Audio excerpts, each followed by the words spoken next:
Hi everyone, welcome back to Acres of Clay. Today I am busy in the kitchen. As you can hear behind me, the canner's going. I picked tomatoes this morning.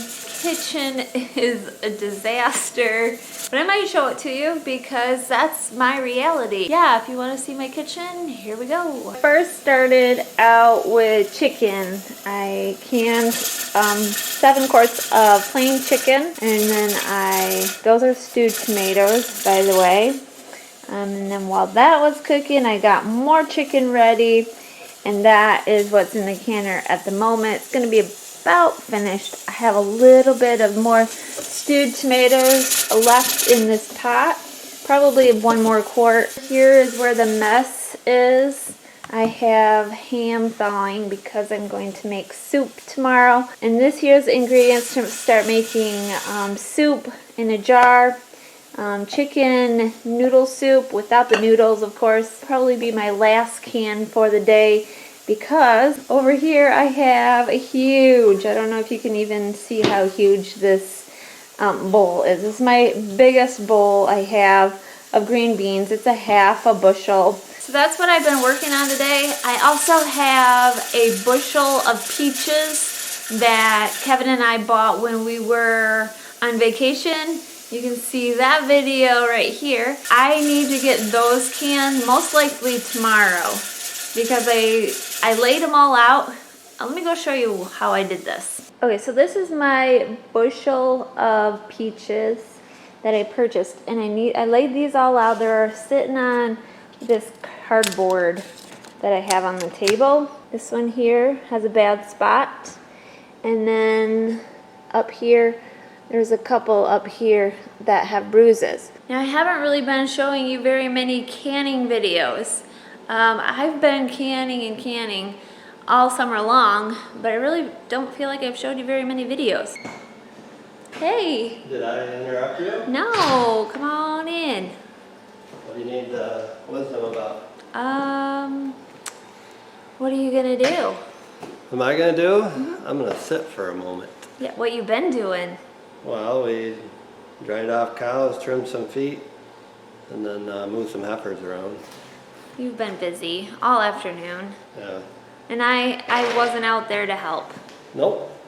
Sorry. But you were working at your stuff too. Yeah. Yeah.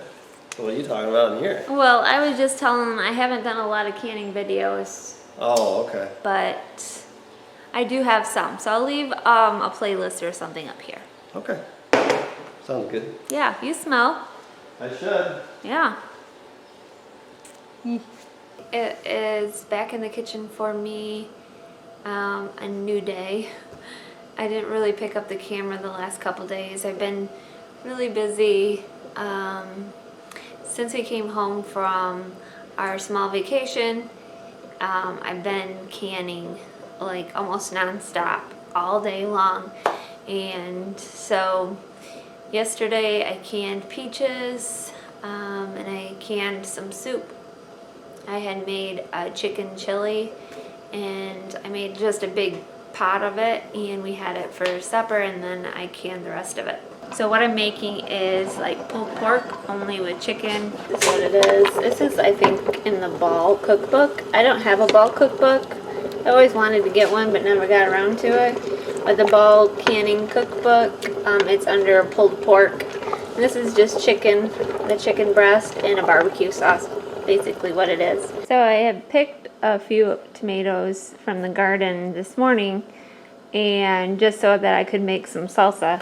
And then I brought them in the house, and I weighed this one and I weighed this one. Well, I weighed this one also, but this one is the size of my hand, and then this one is just unique, and it's a fairly large tomato. It's gonna make a lot of salsa. This one's just a average size, I would say.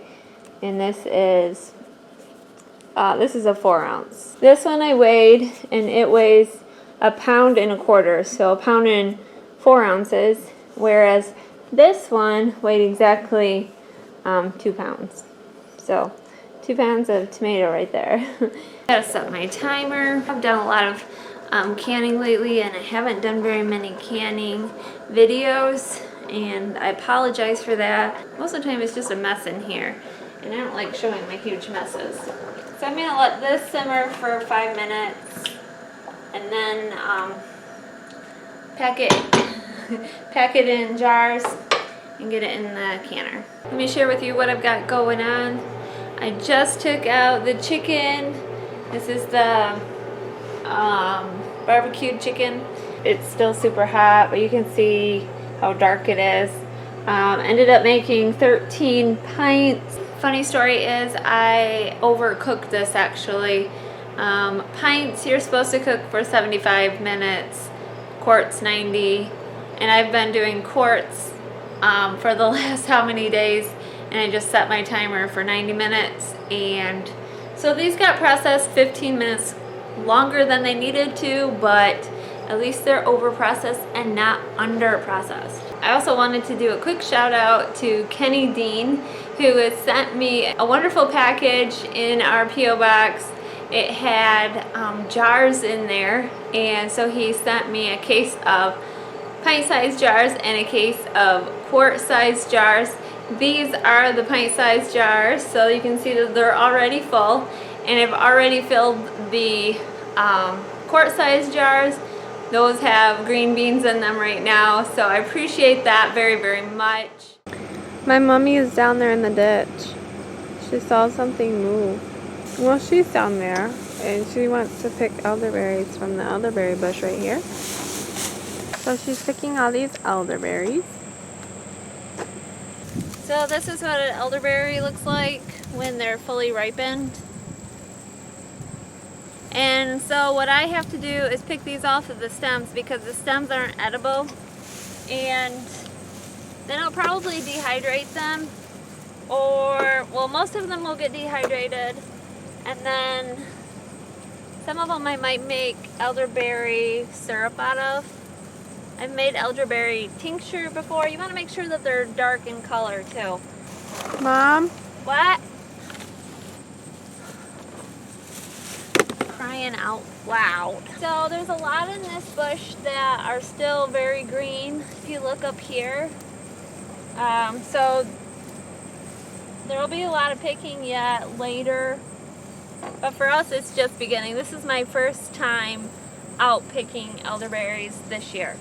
Elderberry syrup is a medicinal syrup that you would use as a immune booster. Elderberries are really good at doing This is muck. This is muck, so it's like quicksand. All right.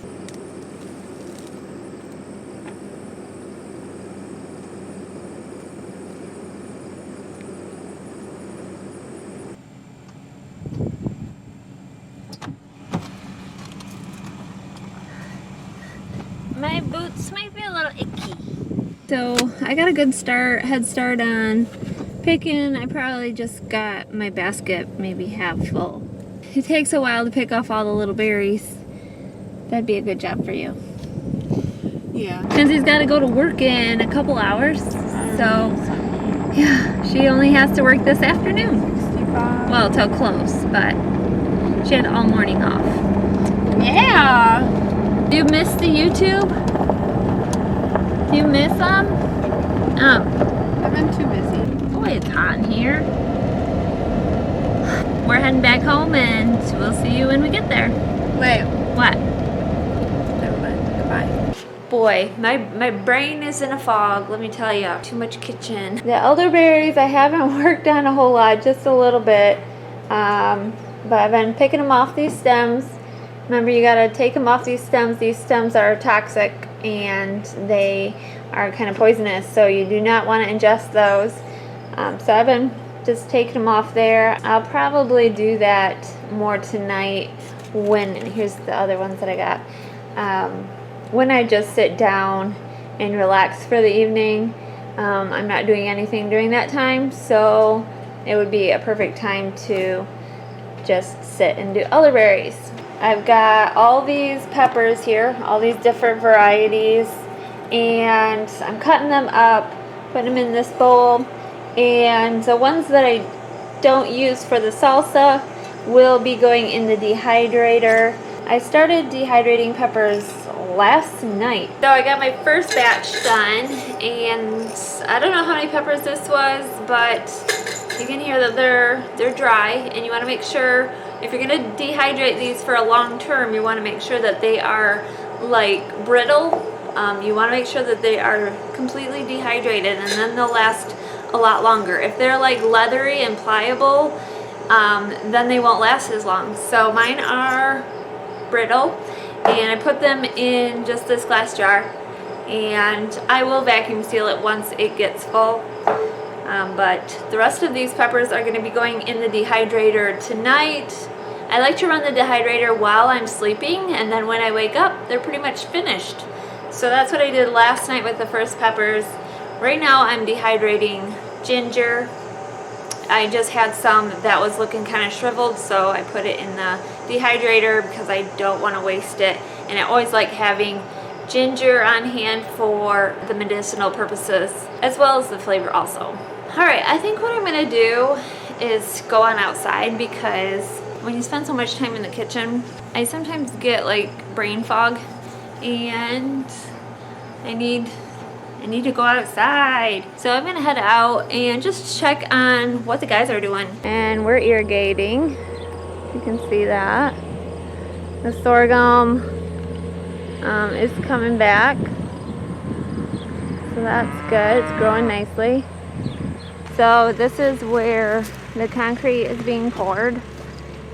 And the guys are working back here again. Sanders is in the tractor. Kevin's on the skid loader. So they're moving this stuff so we can make more room that way.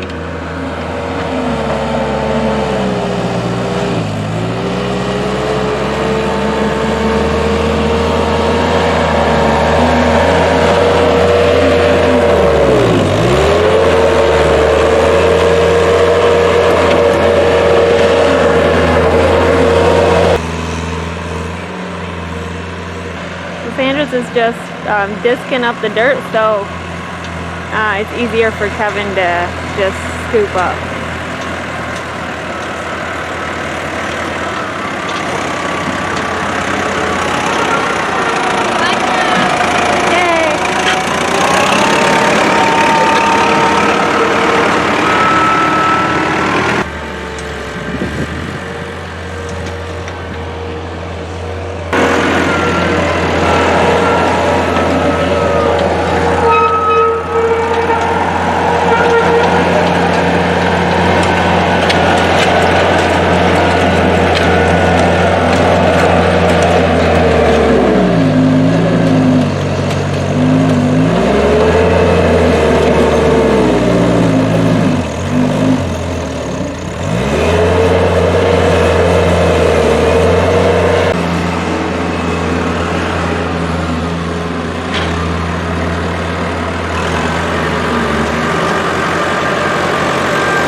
Where Kevin's at down there, we are going to have a commodity shed where we will put all our dry ingredients. That will be built later once we get all this concrete poured, but you can see that we probably got at least 12 more loads of concrete that we get to pour. This was poured this afternoon.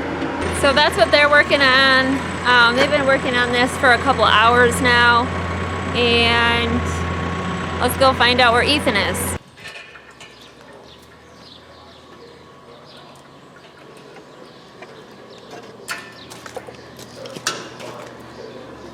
Hey, putting on the last of the knives.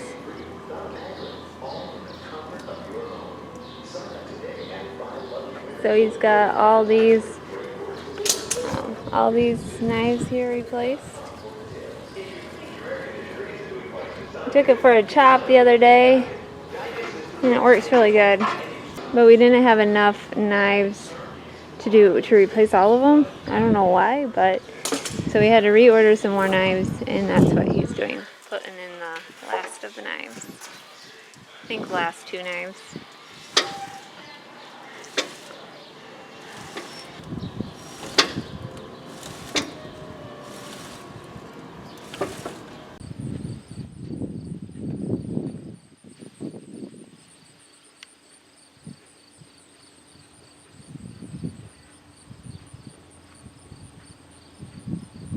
Store time again.